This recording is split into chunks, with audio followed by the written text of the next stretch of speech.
أعوذ بالله من الشيطان الرجيم. بسم الله الرحمن الرحيم.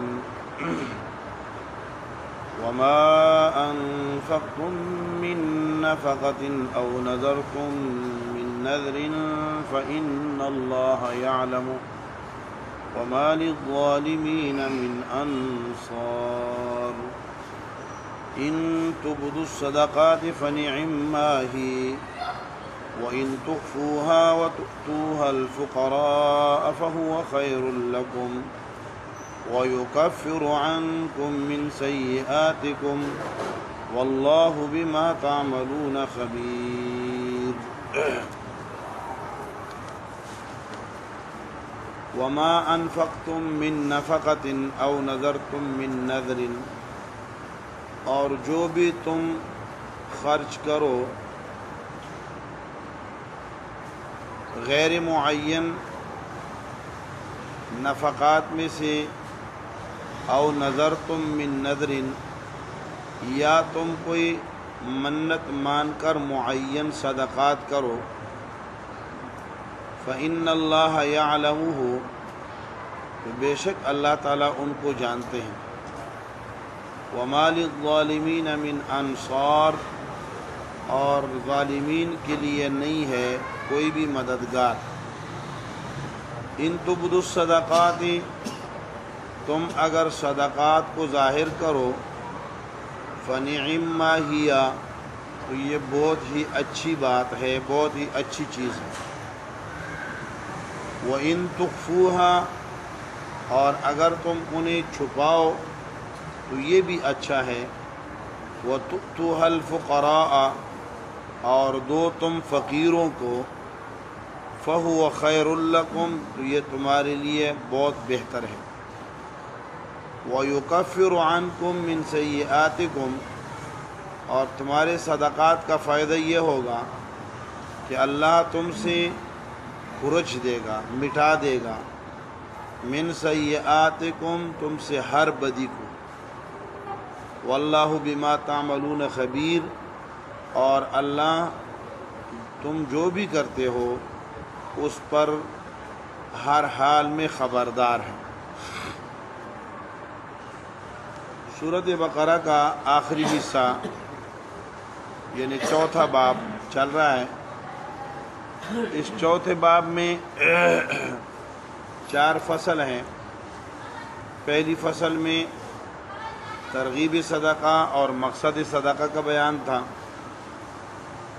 دوسری فصل میں مثالوں کا ذکر تھا، صدقات مقبولہ اور صدقات غیر مقبولہ کے مثالیں بیان کی گئی، اور ساتھ میں شرائط 7 شرطیں بھی بیان کی گئی صدقات کی مقبولیت کے لیے.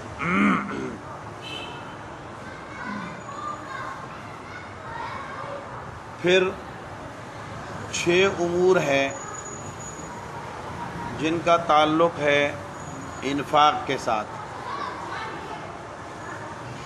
یہ آخر میں 6 امور کا ذکر ہے، جن میں سے امر اول کل گزر گیا ہے، الشیطان یعدکم الفقر. اس آیت میں یہ بات بتلائی گئی تھی کہ جب تم خیرات کرتے ہو، صدقات کرتے ہو، عطیات کرتے ہو، اللہ کے راستے میں خرچ کرتے ہو، تو تمہارا سامنا، تمہارا واسطہ 2 قسم کی قوتوں سے پڑے گا. ایک وساوس شیطانیہ اور دوسرا القاء رحمانی. وساوس شیطانیہ یہ ہوں گی کہ صدقات نہ کرو، غریب ہو جاؤ گے. القاء رحمانی یہ ہے کہ تمہارے لیے مغفرت ہے اور صدقات پر تمہارے مال کے بڑھنے کا وعدہ ہے. اور اس کو سمجھنے کے لیے قرآنی علوم کی ضرورت ہے، اسے حکمت کہتے ہیں. آج کی آیت میں امر ثانی ہے تقسیم نفقات. جو تم خرچ کرتے ہو تو اس کی 2 قسمیں ہیں، ایک معین ہے اور غیر معین ہے. پھر اس آیت کا ماقبل آیت کے ساتھ ربط یہ ہے کہ اللہ رب العالمین نے حکمت بھیجی ہے، یؤتی الحکمت من یشاء، حکمت اللہ رب العالمین نے بھیجی ہے، اور حکمت یہ کہتی ہے کہ اللہ کے راستے میں خرچ کرو۔ علم باطنی یہ کہتا ہے، علم لدنی اور علم قلبی یہ کہتا ہے کہ اللہ کے راستے میں خرچ کرو۔ وہ علم جو وحی کے ذریعے انبیاء کرام کی طرف بھیجا گیا ہے، وہ علم یہ کہتا ہے کہ ما انفقتم من نفقۃ او نذرتم من نذر فإن اللہ یعلم۔ یا دوسرا معنی یہ ہے، دوسرا ربط یہ ہے کہ اوپر ذکر ہوا کہ القائے رحمانی اور وساوس شیطانیہ کو جاننے کے لیے علم کی ضرورت ہے۔ اب علم پر خرچ کرنے کی ضرورت ہوتی ہے تاکہ طالب علم علم حاصل کرے اور پھر اسے اس کی آگے اشاعت کرے، اسے پھیلائے۔ اس لیے فرمایا کہ ان پر خرچ کرو، وما انفقتم من نفقۃ او نذرتم من نذر، وما انفقتم من نفقۃ، اور جو بھی ما عام ہے، ما جو کچھ بھی تم خرچ کرو، من نفقۃ یہ ما کا بیان ہے، یعنی نفقہ، نفقہ خیرات کر دے غیر معین، 100 روپے آیا وہ دے دیا، 1000 روپے آیا وہ دے دیا، لاکھ دے دیا، جو جی میں آیا جتنا آیا، کوئی تعین نہیں ہے، بغیر تعین اور بغیر کسی لمٹ کے اور بغیر کسی پابندی کے آپ اسے خرچ کرتے ہیں، اس کو کہتے ہیں نفقات۔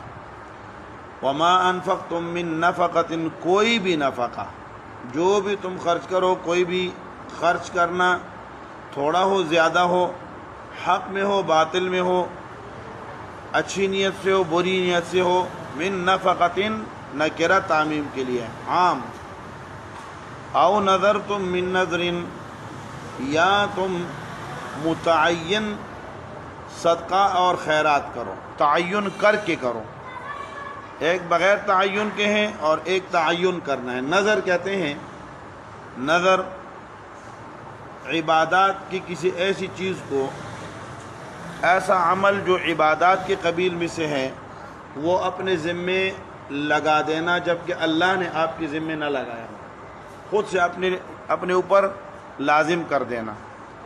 میں اتنے روزے رکھوں گا، میں اگر میرا فلان کام ہو جاتا ہے تو میں اتنے یہ صدقہ کروں گا، یہ خیرات کروں گا، اس کو نظر کہتے ہیں، جس کو ہم ہماری زبان میں ہم کیا کہتے ہیں، منت کہتے ہیں۔ تو منت جو بھی مانے، او نذرتم من نذر، کوئی نظر مانو کوئی بھی کسی قسم کا، نظر متعین اور نظر غیر متعین، یہ پھر نظر معین یہ ہے کہ کوئی خاص چیز اور خاص عبادت کا نام لے کر اپنے عمل کو اس سے مشروط کر دے، اپنے کام کو اس سے مشروط کر دے۔ بچہ امتحان میں پاس ہو گیا تو میں 3 دن روزے رکھوں گا، یہ نظر معین ہے۔ اور نظر غیر معین یہ ہے کہ میں اگر میرا بچہ امتحان میں پاس ہو گیا تو میں روزے رکھوں گا، متعین نہیں کیا۔ میرا بچہ امتحان میں پاس ہو گیا تو میں ایک بکرا ذبح کروں گا، یہ متعین ہے۔ اور میرا بچہ امتحان میں پاس ہو گیا، میں خیرات کروں گا، کوئی بھی خیرات کروں گا، یہ غیر معین ہے۔ دونوں صورتوں کی اجازت ہے۔ فرمایا او نذرتم من نذر، پھر فقہا نے لکھا ہے کہ النذر عبادت، نذر عبادت ہے، نذر منت جو ہے یہ عبادت ہے، اس لیے یہ منطقی کہتے ہیں کہ یہ صغرا ہے۔ النذر عبادت والعبادت لغیر اللہ کفر، یہ کبرا ہے۔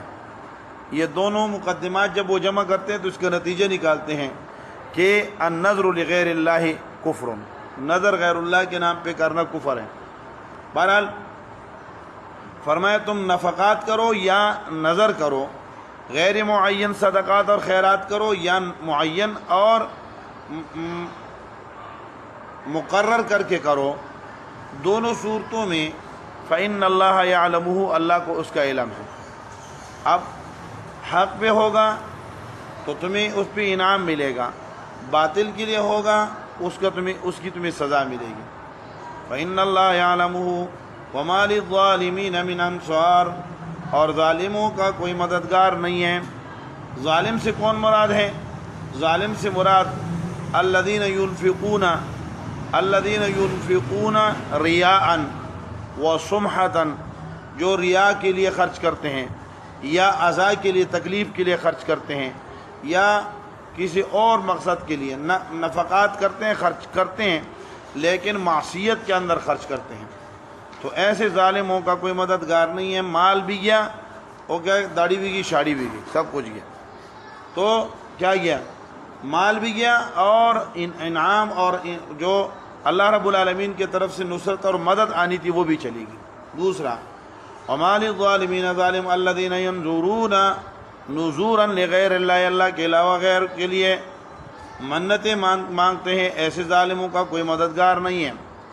یا وہ لوگ جو معصیت کی اور نافرمانی کی نظر کرتے ہیں، میں بچہ قتل کروں گا، پہلے زمانے میں اس طرح کی نظر کرتے تھے، یہ حرام کی نذور کرتے ہیں، امور شرعیہ کی نظر نہیں کرتے، یا نظر سرے سے مانتے ہی نہیں ہیں، انکار کرتے ہیں، تو ایسے ظالم ہیں اور ظالموں کا کوئی مددگار نہیں ہے۔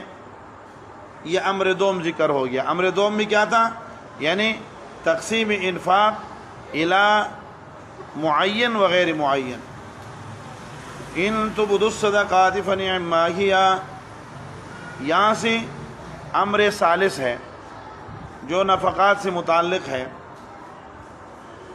امر ثالث نفقات سے متعلق ہے، اس میں ہے طرق الادا، نفقات ادا کیسے کریں گے۔ اوپر تو شرائط بتا دی، کون سے صدقات آپ کے قابل قبول ہیں، کون سے صدقات آپ کے قابل قبول نہیں ہیں، اور کن کن وجوہات کے اوپر تم صدقات کر سکتے ہو، کن کن کی بنیاد پہ نہیں کر سکتے ہو، کون کون سی طرز سے کر سکتے ہو، یعنی نفقہ معینہ اور غیر معینہ کا ذکر ہو گیا۔ آپ کہتے ہیں ادائیگی، ادا کیسے کرو گے؟ تو کہتے ہیں ادائیگی کی بھی آپ کے پاس تعمیم عام ہے، اظہار کرو یا اخفا کرو۔ جب نیت صحیح ہے تو صدقات چاہیں تم کیا کرو، ظاہر کر کے کرو تب بھی اس کا اجر ہے، اور چاہے چھپ کر کے دو اس کا بھی کیا ہے، اجر ہے۔ تو فرمائے ان تبدوا الصدقات، اگر تم صدقات کو ظاہر کرو گے، فنعما ہی، تو یہ بہت ہی اچھا امر ہے۔ فنعما ہے، نعم الشیء الابداء، نعم الشیء الابداء، بہترین چیز ہے کیا، ہی معنی ابداء، ظاہر کرنا۔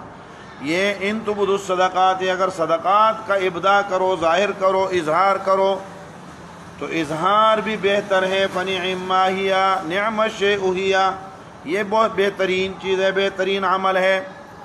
صدقات علی الاعلان کرنا، لوگوں کو دکھلا کر صدقات کرنا، جبکہ آپ کی نیت کس کی ہو، اللہ رب العالمین کی رضا کی ہو، اور مقصود کیا ہو، ترغیب ہو، مقصود کیا ہو، ترغیب ہو۔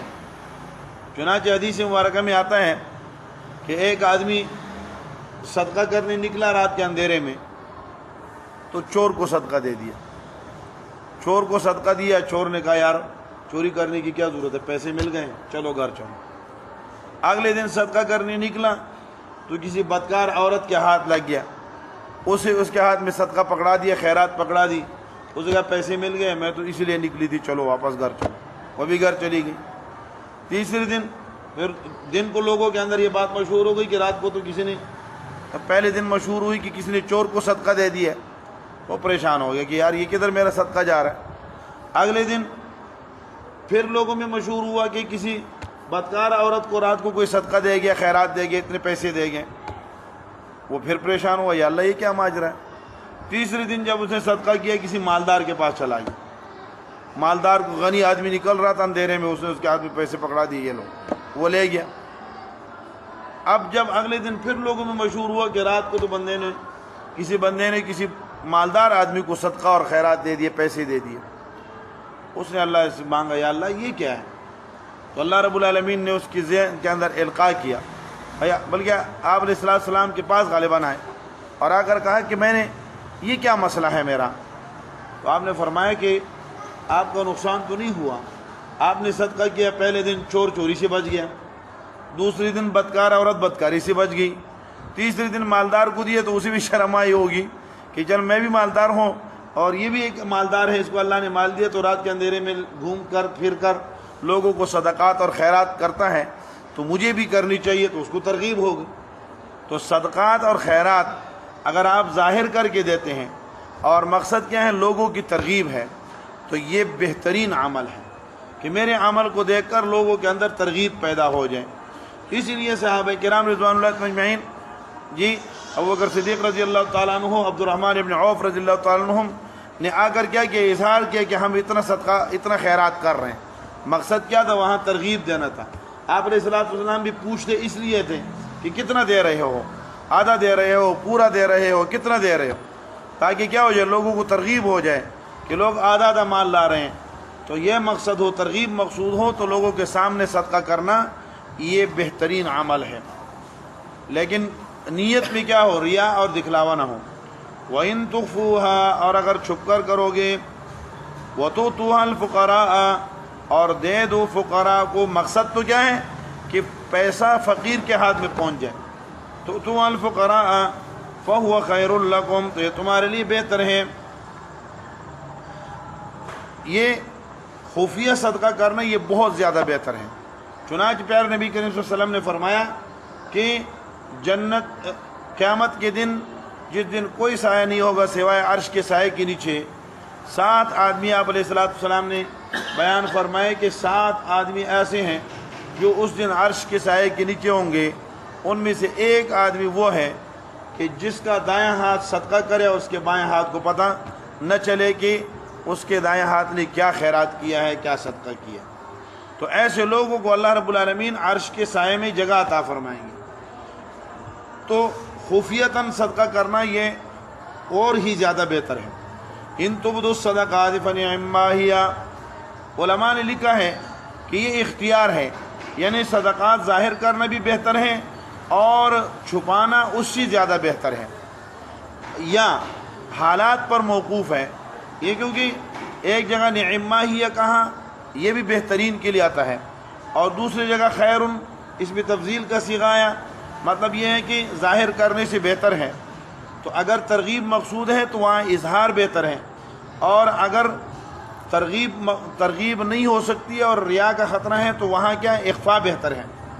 یا بعض علماء نے یہ کہا کہ صدقات اگر واجبات ہیں تو فنعما، اگر صدقات نفلیات ہیں تو فنعما ہی، اس کا اظہار بہتر ہے، اور اگر واجبات ہیں تو ان تخفوها فهو خیر، تؤتوها الفقراء، اور یہ فقراء کو دو تو یہ زیادہ بہتر ہے۔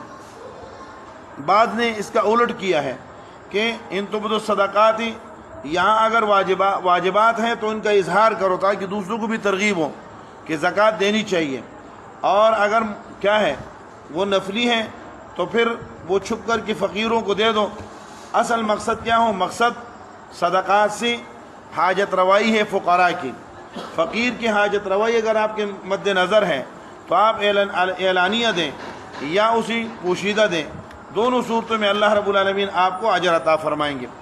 وَإِن تُخْفُوهَا وَتُؤْتُوا الْفُقَرَاءَ فَهُوَ خَيْرٌ لَكُمْ، یہ تمہارے لیے زیادہ بہتر ہے۔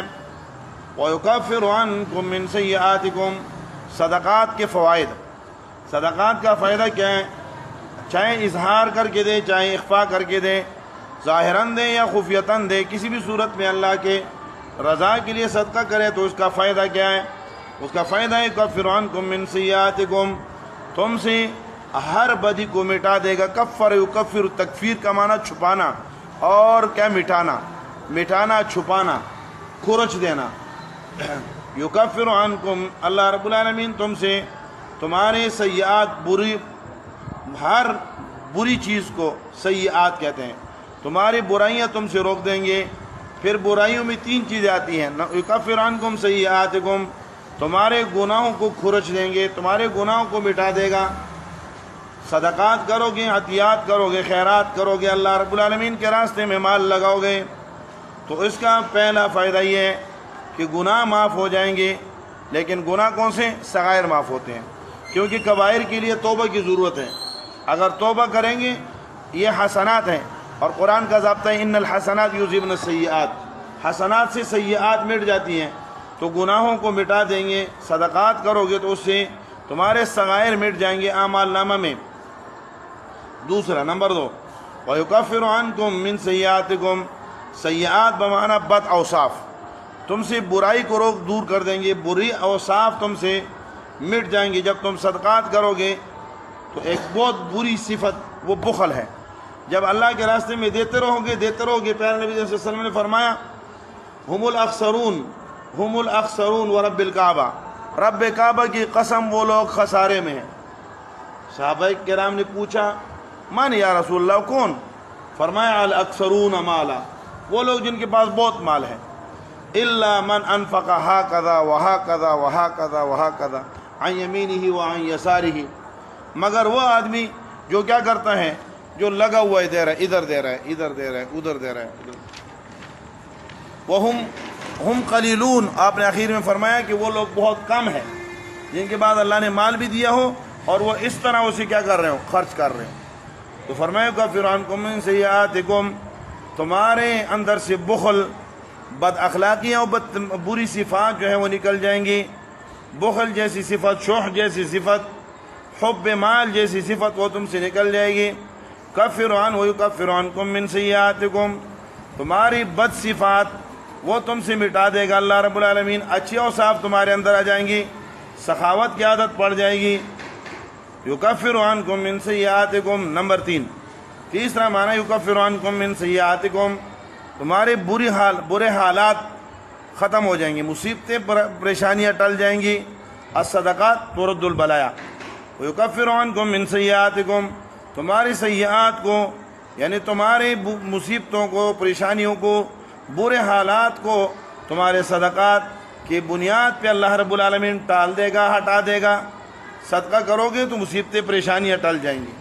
واللہ ما تعملون خبیر، اور اللہ تعالیٰ جو تم کرتے ہو اسے خبردار ہے، لہذا اس پہ تمہیں پورا اجر عطا فرمائیں گے۔ اس لیے مال کی محبت کو دل سے نکالنے کے لیے کیا کیا جائے؟ مہمان نوازی کا اہتمام کیا جائے، صدقات اور خیرات کا اہتمام کیا جائے۔ جہاں بھی پیارے نبی صلی اللہ علیہ وسلم نے فرمایا کونوا فی ھذا الامر رؤوسا ولا تکونوا اذنابا، دین کے معاملات میں کیا بنو؟ دین کے معاملات میں قائد بنو، رؤوس بنو، جیسے سر آگے ہوتا ہے اس طرح بنو، دم نہ بنو کہ پیچھے رہو، چلو لوگوں نے دے دیے، چلو کام چل گیا، میں اگلے مہینے تک آرام سے رہ جاؤں گا۔ نہیں، جب بھی دین کا معاملہ ہو، دین کا کام ہو، اللہ رب العالمین کی دین پر خرچ کرنے کی بات ہو، جان لگانے کی بات ہو، وقت لگانے کی بات ہو، ہر دینی امر کے اندر کیا ہو جائے؟ بندہ قائد بنے، آگے بڑھے۔ تو اللہ رب العالمین فرماتے ہیں واللہ بما تعملون خبیر، جو تم دو بھی عمل کرتے ہو، صدقات کرتے ہو، خیرات کرتے ہو، نماز پڑھتے ہو، زکوٰۃ دیتے ہو، جتنی بھی عبادات کرتے ہو، اللہ رب العالمین سب سے خبردار ہے۔ اور جب خبردار ہے، میں نے عرض کیا تھا یہ قرآن کا اصول ہے کہ جب قرآن کریم میں آتا ہے کہ میں جانتا ہوں اور میں دیکھتا ہوں، میں خبردار ہوں، تو اگر یہ کفار کی صفات میں ہے تو یہ کیا ہوتی ہے؟ یہ دھمکی ہوتی ہے، اور اگر یہ مومنین کی صفات میں ہے تو یہ کیا ترغیب ہوتی ہے۔ تو یہاں ترغیب ہے کہ میں تمہارے اعمال کو دیکھتا ہوں، خبردار ہوں، جب خبردار ہوں تو اس میں پورا اجر اور انعام عطا کروں گا۔ اللہ رب العالمین ہمیں عمل کرنے کی توفیق نصیب فرمائے۔